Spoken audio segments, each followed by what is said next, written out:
여러분들은 가정과 가문의 흥망성쇠가 어떻게 결정된다고 생각을 하십니까?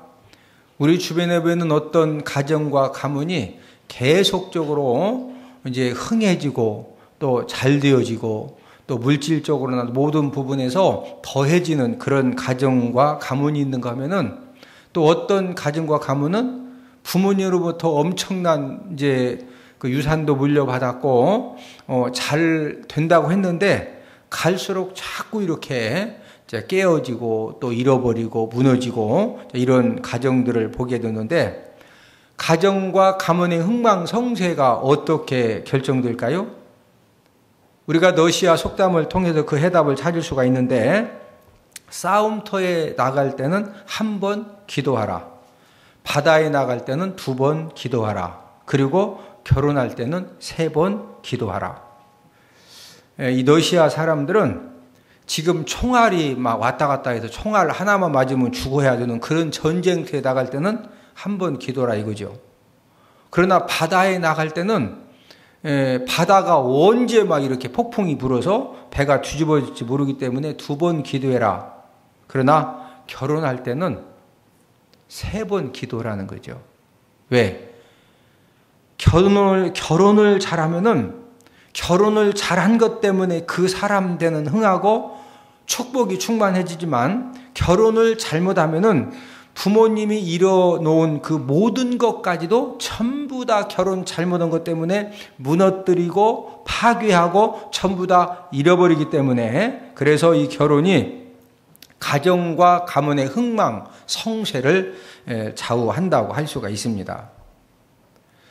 오늘 본문의 내용은 북왕국 이스라엘의 여호람 왕 때 사건인데, 이 여호람 왕의 집안과 가문도 완전히 멸망을 당하는데, 이 여호람 왕의 이 집안과 가문이 완전하게 멸망을 당한 그 시발점이, 출발점이 어디냐면요, 아버지 아합 왕의 잘못된 결혼에서 시작이 되었습니다. 아버지 아합 왕은 우리가 잘 아는 것처럼 이세벨과 결혼을 했는데, 이세벨은 어떤 여자냐? 시돈왕 엣발의 딸인데, 이세벨의 아버지 엣발은 본래 이 바알신 제사장이었습니다. 그래서 국가를 위해서 바알신에게 제사를 드리고, 또 왕의 이제 가족들을 위해서, 또 왕의 집안을 위해서 바알신에게 제사 드려주던 이 제사장이었는데, 왕 옆에서 가만히 지켜보니까 왕을 본인이 죽이면 바로 왕권을 잡을 수가 있거든요. 그래서 이세벨의 아버지가 국가를 위해서, 왕의 가족과 그 가정을 위해서 바알에게 제사드리던 제사장이었는데, 히람 왕가의 이 팔레스 왕을 암살한 다음에 왕이 된 사람이 바로 이세벨의 아버지입니다. 바알 제사장의 딸인 이세벨은 시집을 올 때 수백 명의 바알 선지자와 제사장을 데리고 왔습니다. 시집 올 때 뭐 가지고 올 것이 얼마나 많아요? 그런데 그런 건 관심이 없고, 이세벨은 아버지에게 허락을 받고서 하여튼 이 바알 선지자, 바알 제사장을 최소한 850명 이상 데리고 온 겁니다. 그러니까 이 이세벨은 어떤 여자냐? 바알신 숭배에 생명을 걸었던 그런 여인임을 우리가 알 수 있습니다. 이세벨이 시집을 와가지고 이제 북왕국 이스라엘의 왕비가 되니까 남편 아합 왕을 설득시켜서 첫 번째로 한 일이 뭐냐면요, 북왕국 이스라엘이 하나님의 선지자들을 수백 명, 수천 명을 다 죽였습니다. 그리고 북왕국 이스라엘 백성들 중에서 하나님을 경외하는 그런 믿음이 좋은 사람들도 아주 그냥 옛날 우리 막 이 잡듯이 뒤져가지고 전부 다 죽이는 겁니다. 결국에는 엘리야 선지자까지도 죽이려고 했던 그런 여인이 바로 이세벨입니다. 여호람 왕의 어머니가 이세벨인데, 이세벨은 북왕국 이스라엘의 7대 왕 남편 아합을 딱 이제 붙들고, 그 다음에 이제 8대 왕이 큰아들 아하시야, 그 다음에 9대 왕이 둘째 아들 여호람이거든요.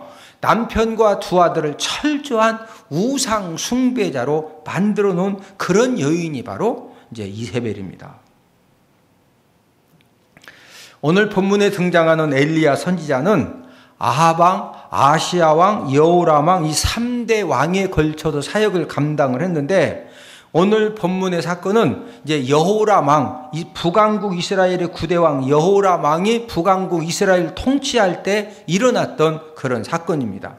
지금 북왕국 이스라엘이 어떤 상황이냐면요. 우상 숭배가 지금 이 3대 왕에 걸쳐서 뭐 완전히 그냥 말로 표현할 수 없을 만큼 우상 숭배가 가득합니다. 하여튼 하나님을 잘 믿는 사람들은 전부 막 다 죽이는 그런 힘든 상황 속에서 하나님이 엘리야 선지자를 불러가시고 엘리야 선지자를 대신해서 엘리사를 하나님의 일꾼으로 세우는 그런 내용이 오늘 우리가 함께 이제 교도관 이제 그 본문 내용입니다. 하나님이 엘리야 선지자를 불러가시기 전에 엘리야 선지자가 엘리사에게 질문을 했습니다. 자, 우리 오늘 본문 11개 2장 9절을 함께 읽습니다. 시작. 건너매 엘리야가 엘리사에게 이르되 나를 내게서 데려감을 당하기 전에 내가 내게 어떻게 할지를 구하라. 지금 엘리야 선지자가 엘리사 보고 지금 내가 네게 어떻게 할지를 구해라. 지금 이 엘리사가 엘리야 선지자에게 무엇인가 막 좀 막 사모하고 달라고 이래서 계속 쫓아왔거든요. 그러니까 이제 엘리야 선지자가 나 지금 하나님이 곧 데려가려고 그러시는데 뭐 지금 해주기 원하느냐. 이때 엘리사의 대답은 자 11가 2장 9절 하반절입니다. 시작. 엘리사가 이르되 당신의 성령이 하시는 역사가 갑절이나 내게 있게 하소서 하는지라. 지금 이 엘리사가 엘리야에게 구한 것은요, 당신의 성령이 하시는 역사, 지금 성령님이 당신에게 역사했던 그 성령의 역사를 갑절이나 내게 있게 해달라는 거죠. 그래서 엘리사는 본인이 구한 대로 성령의 역사를 갑절로 받은 다음에 시대적으로 막 너무너무 힘들고 암울한 그런 이제 상황 속에서 하나님이 주신 사역을 잘 감당할 수가 있었던 것입니다. 오늘은 갑절의 성령 역사를 주옵소라는 그런 제목을 가지고 우리들도 엘리사 선지자처럼 갑절의 성령 역사, 갑절의 성령 능력을 우리가 하나님 아버지 앞에 구해야 할 이유가 무엇이냐, 이것을 알아보면서 우리가 함께 은혜를 나누도록 하겠는데, 첫 번째로는 죄악이 갈수록 관영에 가고 있기 때문에 우리가 이 갑절의 성령의 역사와 성령의 능력을 하나님 아버지 앞에 구해서 받아야 한다는 거죠. 아담과 하와가 하나님 아버지 말씀에 불순종해서 선악과를 먹은 후에 죄가 세상에 들어왔는데, 이 죄악이 갈수록 약화되는 것이 아니라 갈수록 이 세상에 관영해져 가고 있습니다. 이 관영이라는 표현은 차고 넘친다 이 말을 한자로 관영이라고 합니다. 사람들은 이렇게 생각을 했습니다. 교육이 발전되고 사회가 발전할수록 세상은 좀 더 건전하고 깨끗해질 것이다, 이렇게 이제 생각을 한 겁니다. 예전에는 진짜 시골에서 겨울만 되면은 막 노름하고 그냥 밤에 이렇게 사랑방이 모여가지고 아주 그냥 그 건전하지 못한 생활을 많이 했거든요. 그러니까 야, 우리 국민들이 못 배워서 그런다. 많이 배워가지고 의식이 깨이면은 저렇게 하겠느냐. 막 옛날 시골에는 좀 논 한 20마디기만 있어도 그냥 막 또 두 번째 부인도 되고 막 세 번째 부인도 되고 막 희한한 일도 많이. 저기 못 배워서 그렇다 이거죠. 그래서 우리나라도 배우면은 글자라도 좀 읽고 하면은 좀 나아질 것이다, 이렇게 이제 생각을 했거든요. 그런데 우리나라만 보더라도 교육이 발전되고 사회가 발전될수록 오히려 범죄가 지능적이고 점점점 잔인해져 가고 있습니다. 예전에는 죄를 져봤자 겨우 막 이렇게 막 과부하고 이렇게 안 좋은 썸씽 일어나고 주막집 아줌마하고 뭐 이렇게 뭐 눈이 맞았다느니 해봤자 뭐 과부 주막집 아줌마 이렇게 수준에서 동네에서 뭐 소문 나봤자 거기서 끝났는데, 지금은 어때요? 아주 그냥 이 지능적으로 얼마나 이렇게 막 그 남자들을 이렇게 그냥 유혹하는 그런 이 성적인 문화가 얼마나 갈수록 늘어나. 우리 뉴스 보면 막 별 희한한 것들이 다 있잖아요. 여러분, 우리나라의 약물 복용, 마약 계통의 약물 복용하는 사람들이요, 우리가 생각하는 것보다도 굉장히 지금 늘어나고 있습니다. 이렇게 죄악이 충만해져 가는 세상에서 내가 내 자신을 지키고 내가 내 가족들을 지키고 내가 내 가정을 지켜야 되겠는데, 저와 여러분들이 이렇게 죄악이 관영해지는 이 세상에서 내가 내 자신을 어떻게 지키고 내가 내 가족들과 내 가정을 어떻게 무엇으로 지켜나갈 수가 있느냐는 거죠.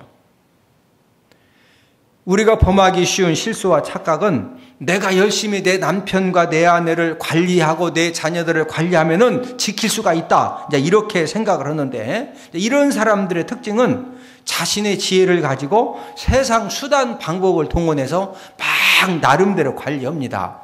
그런데 그게 관리가 돼요? 안 보이는 데서 뭐하고 다니는지 그거로, 여러분, 남편이 아내를, 아내가 남편을 차에다가 막 이렇게 추적기 달아놓고 하면 그거 법적으로 걸리는 겁니다, 그거. 그래서 막 모르게 막 별 다 하지만 그거 다 달아놓은지 알고서 또 이렇게 다 지혜롭게 차는 옷. 이게요, 이 죄악이, 자, 내가 내 남편과 아내를, 내 자녀들을, 내 가족을 막 내가 이렇게 지키려고 이렇게 생각하는 사람을 어떻게 비유해서 설명을 할 수가 있느냐면은, 비닐하우스를 쳐놨는데 비닐하우스에 막 50cm, 80cm 폭소리를 내렸어요. 그러면은 50cm, 80cm 막 이 폭소리를 내리면은요, 이 비닐하우스가 주저앉습니다. 그런데 막 주인이 이거 무너지면 다 이제 망하니까 가가지고 막 쇠파이프를 잡고서 막 이거 무너지면 안 된다고 붙들고 있으면은 비닐하우스가 안 무너지죠? 안 무너져요? 무너져요? 무너집니다. 온 가족이 하나씩 붙들고 있어도 비닐하우스가 크기 때문에 그거 못 견디고 같이 푹 주저앉아요. 죄악의 폭설은 갈수록 온 세상에 쏟아지고 또 쌓여져 가고 있는데, 이런 세상에서 저와 여러분들이 내 자신을 지키고 내 가족과 내 가정을 지키는데 가장 필요한 것이 뭐냐 이거죠. 그것은 바로 죄악의 폭설을 능히 이겨낼 수 있는 그런 갑절의 성령 역사와 성령의 능력이 저와 여러분들에게 필요할 줄로 믿습니다. 갑절의 성령의 역사를 구해야 할 두 번째 이유는 마귀 역사가 갈수록 심해지기 때문입니다. 악한 영은 사람들을 또 끊임없이 어디에 밀어뜨리느냐? 절망 구렁텅이에 밀어넣습니다. 어떤 사람이든지 절망 구렁텅이에 빠지면은요, 확실하게 멸망 인생이 되어지는 겁니다. 얼마 전 대구 광역시 만천동에서 K증권사 서문지점 이 직원이 아파트 18층에서 투신 자살을 했는데, 경비원이 경비실에 있다가 쿵 소리가 나서 나와봤더니 피를 흘리며 쓰러져 있는 겁니다. 그래서 이제 119에 신고해가지고 병원으로 후송하다가 이제 사망을 했는데, 증권사 직원이 이제 49세인데 아파트 18층에서 투신하기 전에 아내에게 문자를 마지막 보냈어요. 무슨 문자를 보냈냐면은, 주가 폭락으로 손실이 컸다, 이런 문자를. 그러니까 이제 주식에 투자했는데 주가가 폭락되니까 손실이 커진 겁니다. 그러니까 이제 그것 때문에 18층 옥상에서 투신해서 죽은 거예요. 자, 주가가 폭락했어요. 돈을 지금 이제 손실 당했습니다. 이런 상황에서 목숨을 끊는 것이 그게 최선의 해결책이었느냐 이거죠. 그건 절대로 아니거든요. 얼마를 이렇게 손실 당했는지 모르지만은 왜 18층에서 막 뛰어내려 죽는 겁니까? 그것은 악한 영이 주식을 통해서 주가가 폭락당하는 것을 이용을 해가지고 막 이 절망과 이 좌절 구렁텅이다 밀어 넣으니까, 그러니까 49세면은요, 아직도 뭐를 해도 살 수 있는데, 아파트 막 18층 옥상으로 계속 데리고 가서 막 뛰어내리라, 뛰어내리라. 예? 그래서 뛰어내리는 겁니다. 뛰어내리라고 하면 뛰어내려야 된다? 빨리 내려와야 된다? 빨리 내려와야지요. 그러나, 누가 역사하니까? 악한 영이 역사하니까 본인도 모르게 막 거기서 뛰어내리는 겁니다. 예? 자, 에덴 동산에서 아담과 하와를 이렇게 유혹해서 선악과를 먹게 할 때는 뱀의 모습으로 이렇게 나타나서 역사를 했죠. 근데 지금은 이 원수 사단 마귀가 보이지 않게 역사합니다. 만약에 막 눈이 빨갛고 막 뿔이 막 무섭게 생기고 얼굴이 그냥 완전 막 괴물 같은 귀신이 18층으로 가라, 18층으로. 뛰어내려, 뛰어내려. 그 누가 지금 뛰어내리라는 거예요? 딱 봐도 이 귀신 마귀가 막 뛰어내리라고 그러니까 뛰어내리겠어? 후딱 내려오겠어? 예. 후딱 내려오지. 그래서 마귀가 창세기 3장에서는 뱀의 모습으로 유혹을 했는데, 만약에 여러분들이 뱀이 이렇게 생긴 것이 한 대 쳐박아라, 한 대 쳐박아라 그러면은 뱀말 듣고서 쳐박았어? 예수의 이름으로 오고서 그냥 물리치겠어요?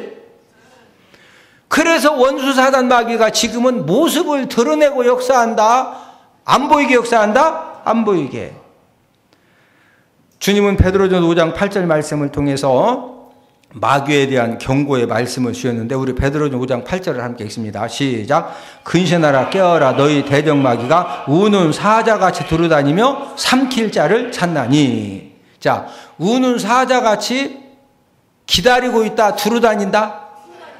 자, 이 원수 사단 마귀는요, 올무를 딱 쳐놓고 함정을 파놓고서 기다리고 있는 것이 아닙니다. 적극적으로 삼킬 자를 막 두루 다니면서 찾아다니고 있습니다. 적극적으로.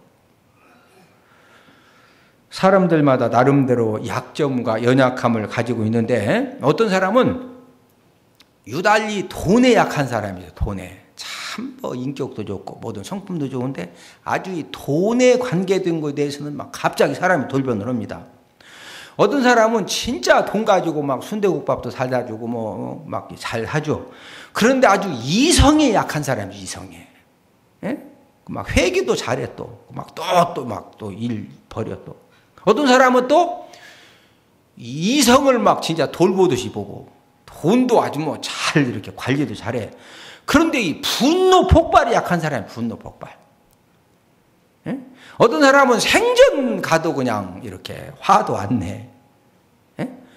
그런데 또 아주 이 쾌락 즐기는데 또 약한 사람이 있어.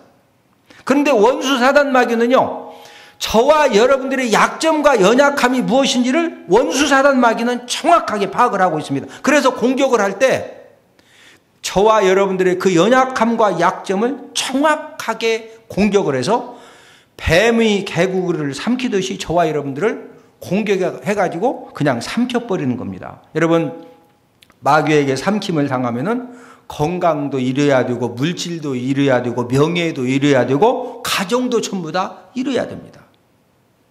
자, 이런 원수 마귀를 저와 여러분들 어떻게 대적하고 물리칠 수가 있을까요? 그 해답을 베드로전 5장 8절 9절을 통해 우리에게 말씀을 해주셨는데, 자, 우리 베드로전 5장 8절 9절 함께 읽습니다. 시작. 근신하라 깨어라 너희 대적 마귀가 우는 사자같이 두루다니며 삼킬 자를 찾나니 너희는 믿음을 굳건하게 하여 그를 대적하라. 자, 너희는 지금 삼킬 자를 찾는 이 대적 마귀를 너희는 무엇을 굳건하게 해서 대적해라? 무엇을? 믿음을. 저와 여러분들이 굳건한 믿음 가지고 이 원수 마귀를 대적해서 이기라는 거죠. 자, 그러면 한번 물어봅시다. 원수 마귀를 물리칠 수 있는 믿음을 어떻게 우리가 얻을 수가 있을까요? 지금 믿음을 굳건하게 해서 원수 마귀를 대적 이기라고 하는데, 그러면 그 원수 마귀를 대적 이길 수 있는 믿음을 어떻게 얻을 수가 있어요? 성경책을 막 5권씩 품에 안고 자? 믿음. 스마트폰에다가 믿음 검색해가지고 네이버 들어가서 막 믿음 검색해도 믿음을 막 다 자료를 데이터를 막 3기가 받아나? 아니, 어떻게 믿음을 얻어서 마귀를 대적해서 이길 수가 있느냐 이거죠. 예? 자, 그 해답을 고린도전서 12장 9절을 통해 찾을 수가 있는데 우리 고린도전서 12장 9절을 함께 읽습니다. 시작. 다른 사람에게는 같은 성령으로 믿음을, 어떤 사람에게는 한 성령으로 병 고치는 은사를. 자, 이게 무슨 말씀입니까? 믿음은 은사인데 이 믿음의 은사를 누가 주신다는 거죠? 성령님이 주시는 겁니다. 저와 여러분들이 원수 대적마귀를 능히 대적할 수 있는 그런 믿음을 우리가 얻기를 소망하면은 성령 하나님이 우리에게 주셔야 되기 때문에 우리가 성령 하나님에게 이 갑절의 성령의 능력과 이 성령 하나님이 주시는 이 믿음의 은사, 굳건한 믿음을 우리가 간구하면은 성령 하나님이 저와 여러분들에게 어떤 원수 사단 마귀도 물리칠 수 있는 그런 믿음의 은사와 능력을 우리에게 허락하여 주실 줄로 믿습니다. 그래서 엘리사처럼 이 갑절에 성령의 역사와 능력을 구해서 받아야 한다는 거죠.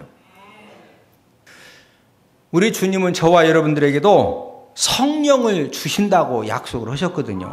근데 어떤 사람에게 주시느냐? 성령을 구하는 자에게 성령을 주신다는 거예요. 자, 우리 누가복음 11장 13절을 함께 읽습니다. 시작. 너희가 악할지라도 좋은 것을 자식에게 줄 알거든 하물며 너희 하늘 아버지께서 구하는 자에게 성령을 주시지 않겠느냐 하시니라. 자, 하늘 아버지가 무하는 자에게 성령 주신다? 무하는 자, 구하는 자. 여러분, 저와 여러분들이 하나님 정말로 갈수록 죄악이 막 관영해지고 원수 마귀 역사가 기승을 부르는데 저에게 이 갑절의 성령의 역사와 이 성령의 능력이 필요합니다. 아버지 하나님, 저에게 성령의 능력 달라고 이렇게 간구하면은 저와 여러분들에게 하나님 아버지가 성령의 은사와 성령의 능력과 성령의 충만함을 허락하여 주실 줄로 믿습니다. 이 성령의 능력은 어떻게 임하느냐? 어떤 사람에게는요, 불처럼 임합니다. 그래서 간증 들어보면은 막 예배 드리다가 말씀 듣다가 기도하다가 찬양 부르다가 이 막 불이 임했다. 이제 그렇게 간증한 사람 있죠. 이제 그렇게 성령 받는 사람은 거의 한 1% 미만입니다. 대개는요, 이 성령이 어떻게 임하느냐? 비둘기 같이 또 산들 바람처럼 또 이렇게 가슴이 뜨거워지면서 막 감동이 충만해지면서 또 이렇게 기름 부음으로 이렇게 임하거든요. 그러니까 이제 대부분은 성령의 능력이 나에게 언제 임했느냐, 어떻게 임했느냐, 대부분은요 99%는 잘 모릅니다. 막 이 불같이 뜨거운 성령 받아가지고 막 떼굴떼굴 굴는 사람은 너무 막 이 불로 임했기 때문에 이걸 아는데 대부분의 사람들은 하나님 나 성령의 능력 주세요. 충격 주세요. 근데 임했는지 안 임했는지 잘 모르고서 근데 한참 하나님 믿다 보니까 성령의 능력이 임해져 있어. 할렐루야. 네? 저와 여러분들도 엘리사처럼 우리가 하나님 아버지 앞에 꼭 구해서 우리가 받아야 될 것은 죄악이 점점 관영해지고 마귀의 역사가 더욱더 기승을 부르는 이런 시대에서 우리가 이 갑절의 성령의 역사와 우리가 갑절의 성령의 능력을 우리가 받아서 가정에서, 목장에서, 부서에서, 일터에서, 사업장에서 또 인간관계 속에서 사람 살리는 사명을 바로 감당하는 저와 여러분들 되기를 주님의 이름으로 축복을 드립니다.